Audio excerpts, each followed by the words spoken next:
방송에 앞서 오랫동안 변함없이 매월 고정된 날짜에 아낌없이 구독료 후원해주시는 에너하임님께 감사 말씀 전하며 방송 시작하겠습니다. 김동연 경기도지사가 한강을 기준으로 경기도를 남북으로 나누는 문도를 추진 중인 가운데 경기 북부 지역의 이름이 평화누리 특별자치도로 고려 중이라는 보도가 나오자마자 비판의 목소리가 쏟아졌습니다. 논란이 삽시간에 확산되자 경기도는 확정된 것은 아니다라고 황급히 진화에 나섰는데요. 보수우파 유튜브 채널 4시 10분을 운영 중인 개그맨 김영민 씨는 평화누리 자치도? 평화라는 키워드는 정세에 따라 완급 조절이 필요한 키워드 같다면서 그럴 일이 있으면 안 되겠지만 정세에 따라 그 지역은 멸공 거점이 될 수도 있다고 날카롭게 대립각을 세웠습니다. 5일 정치권에 따르면 김영민 씨는 이날 자신의 유튜브 채널에 평화누리 자치도 살고 싶으세요? 라는 제아의 영상에서 김동연 경기지사가 한강을 기준으로 경기도를 남북으로 나누는 문도를 추진 중이다. 이 경기 북부의 이름이 평화누리 자치도로 정해졌다고 한다며 이같이 밝혔습니다. 해당 방송에서 개그맨 김영민 씨는 이에 대한 반대 청원이 하루도 안 돼서 1만 명을 돌파했다며 저 역시도 이 반대 여론을 접하기 전에도 첫 느낌이 어땠냐면 마치 오세훈 서울시장이 서울을 강남과 강북으로 나눠서 여러분 지금부터 강남만 서울입니다. 강북은 평등누리특별시 약간 이런 느낌이었다고 주장했습니다. 이어 마치 박형준 부산시장이 여러분 지금부터 해운대 광안리까지만 부산입니다.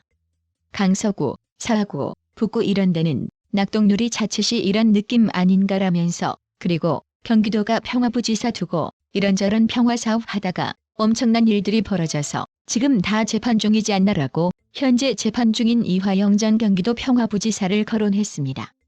그러면서 지금 시점에 좀 그렇지 않나? 그리고 평화라는 키워드는 정세에 따라서 완급 조절하는 것이지 않나라며 그리고 지금 북한은 통일에 반대하는 정책을 전면에 걸고 돈도 없으면서 예산 들여서 한반도 모양 다 빼고 있다. 삼천리라는 기업 이름도 바꾼다더라라고 비판했습니다. 끝으로 김영민 씨는 근데 지금 이 상황에서 왜 그러시는지 모르겠네라며 평화를 추구하는 건 좋은데 평화를 구걸하는 건 반대라고 직격탄을 날리기도 했습니다. 윤석열 대통령이 취임 2주년을 맞아 오는 9일 기자회견을 갖기로 했습니다. 6일 대통령실에 따르면 윤 대통령은 용산 대통령실에서 국내외 취재진이 참석한 가운데 지난 2022년 8월 취임 100일 회견 이후 1년 9개월 만에 기자회견을 갖습니다. 형식은 윤 대통령이 모두 발언 후 분야별로 질의응답에 응답하는 방식으로 진행될 것으로 알려졌는데요. 최상병 특검법과 김건희 여사 특검법 등 거대 야권이 총공세를 예고한 각종 민감 현안에 대해 윤 대통령이 어떤 입장을 밝힐지가 관심사입니다. 윤 대통령은 연휴 마지막 날인 이날 별도의 공개 일정을 잡지 않고 기자회견 준비에 집중하고 있는 것으로 알려졌는데요. 참모들도 연휴 기간 내내 출근해 기자회견 준비를 돕고 있는 것으로 전해졌습니다. 한편 윤석열 대통령 지지율이 3주 연속으로 이어지던 하락세를 멈췄지만 여전히 30% 초반에서 벗어나지 못하고 있는 것으로 나타났습니다. 리얼미터가 6일 발표한 5월 첫째 주 대통령 국정수행평가에서 윤 대통령의 국정운영을 놓고 긍정평가는 30.3%, 부정평가는 65.5%로 집계됐습니다. 부정평가가 긍정평가의 2배 이상이었는데요.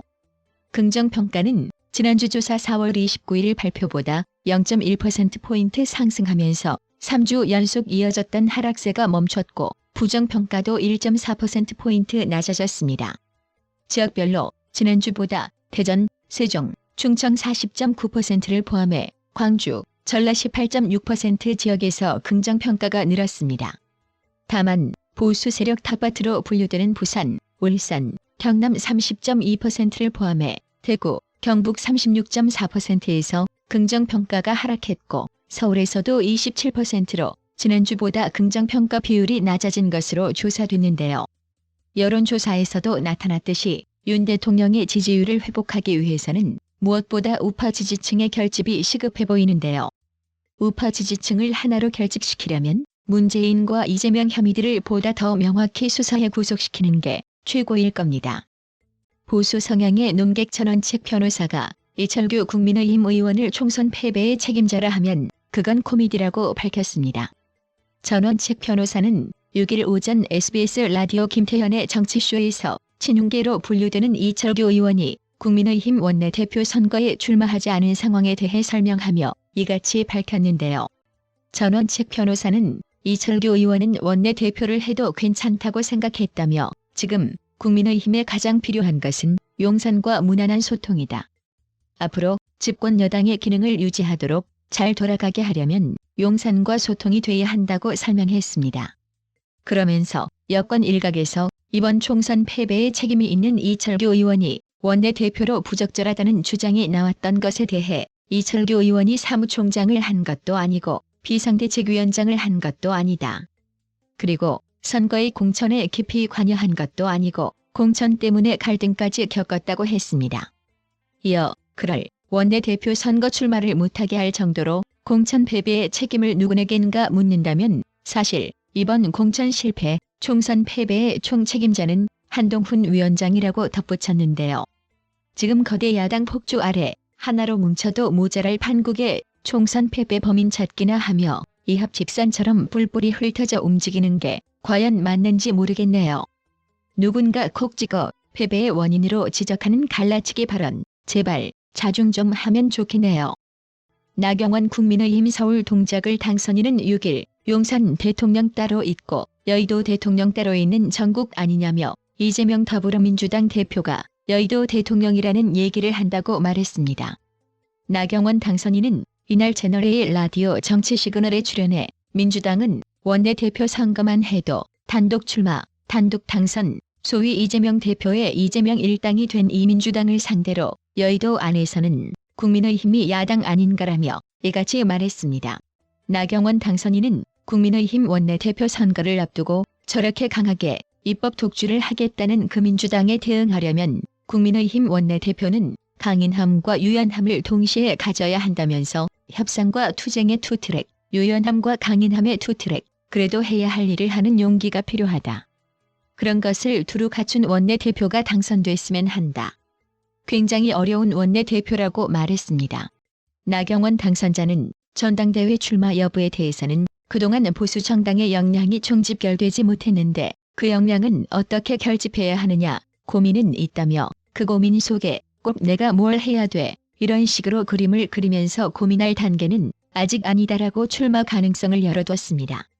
당내에서 당원 투표 100%인 전당대회 규칙을 개정해야 한다는 주장이 나오는 것에는 당대표는 당원을 대표하는 것이니 여론보다 당심을 많이 반영해야 하는 것이 있다며 제가 당심 대민심 7대3이 좋다, 8대2가 좋다 이렇게 얘기하는 것보다 비상대책위원회가 많이 고민할 거라고 생각한다고 당심에 무게를 뒀습니다. 국민의힘 한동훈 전 비상대책위원장이 지난 3일 선거기간 함께 지낸 당직자들과 회동했는데요. 참석자들에 따르면 한동훈 전 위원장은 이날 비서실장을 지낸 김영동 의원과 당 사무처 당직자 등 20여 명과 시내 무처 충식당에서 만찬을 했습니다. 한동훈 전 위원장은 이 자리에서 정기적으로 보자고 말한 것으로 전해졌습니다. 한 참석자는 총선 후 건강 상태가 나빠진 것으로 알려진 한동훈 전 위원장에 대해 컨디션이 조금 올라온 것으로 보였다며 참석자들은 한동훈 전 위원장의 건강이 지내시라고 말했다고 전했습니다. 한동훈 전 위원장은 처음 같이 호흡을 했으니 종종 같이 보며 교류하자. 특별한 추억이 있는 멤버들이 소중하다고 말했다고 또 다른 참석자는 전했습니다. 한동훈 전 위원장은 선거 기간 함께 해줘서 고맙다고 감사를 표하면서 요새 시간이 많다. 도서관도 가고 지지자들이 선물해준 책을 읽으며 지내고 있다고 근황을 전했다고 합니다. 한동훈 전 위원장은 향후 전당대회 출마 여부 등 당 현안에 대해서는 언급하지 않은 것으로 알려졌는데요. 총선 직후 비대위원장직에서 사퇴한 한동훈 전 위원장은 공개 활동을 중단하고 외부의 모습을 드러내지 않고 있지만 당에서 인연을 맺은 인사들과는 물밑 교류를 이어가고 있습니다. 구독 그리고 알람 설정, 뉴스 영상 내용이 좋았다면 좋아요를 클릭해주세요.